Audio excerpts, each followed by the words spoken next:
Welcome to Lavanya's kitchen. Lavanya's కిచెన్లో ఈరోజు గుళ్ళో పెట్టే ప్రసాదంలా కమ్మని స్వీట్ పొంగల్ని ఎలా చేసుకోవాలో చూసేద్దాం. ఒకసారి నేను చెప్పిన కొలతలతో ట్రై చేసి చూడండి. స్వీట్ పొంగల్ గట్టి పడకుండా, పాలు విరగకుండా టేస్టీగా రెడీ అవుతుంది.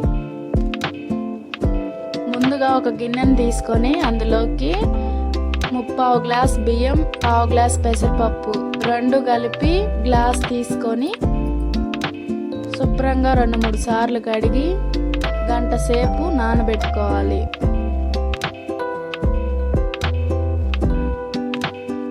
నేనైతే ఇక్కడ రేషన్ బియ్యం తీసుకున్నానండి.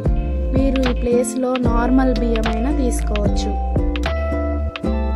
గంట సేపు తర్వాత స్టవ్ ఆన్ చేసుకొని ప్యాన్ పెట్టుకొని మనం ఏ గ్లాస్తో అయితే బియ్యం తీసుకున్నామో అదే గ్లాస్తో 4 గ్లాసుల పాలు, 3 గ్లాసులు నీళ్లు వేసుకొని పొంగు వచ్చే వరకు మరిగించుకోవాలి.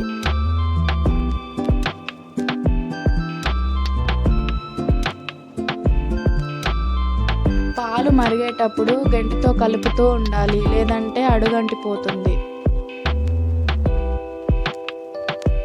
మనం గంట సేపు నానబెట్టి పెట్టుకున్న బియ్యం పెసరపప్పుని వాటర్తో సహా పాలల్లోకి యాడ్ చేసుకొని మధ్యలో కలుపుతూ ఉడికేంత వరకు కలుపుకోవాలి.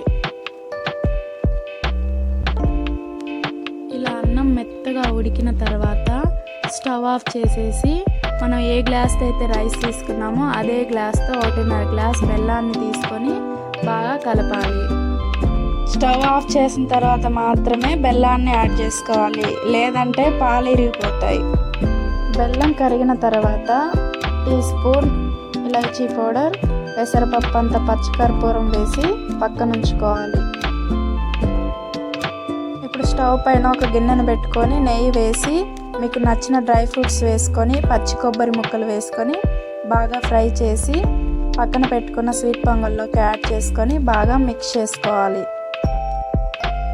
అంతేనండి, కమ్మని స్వీట్ పొంగల్ రెడీ అయిపోయింది.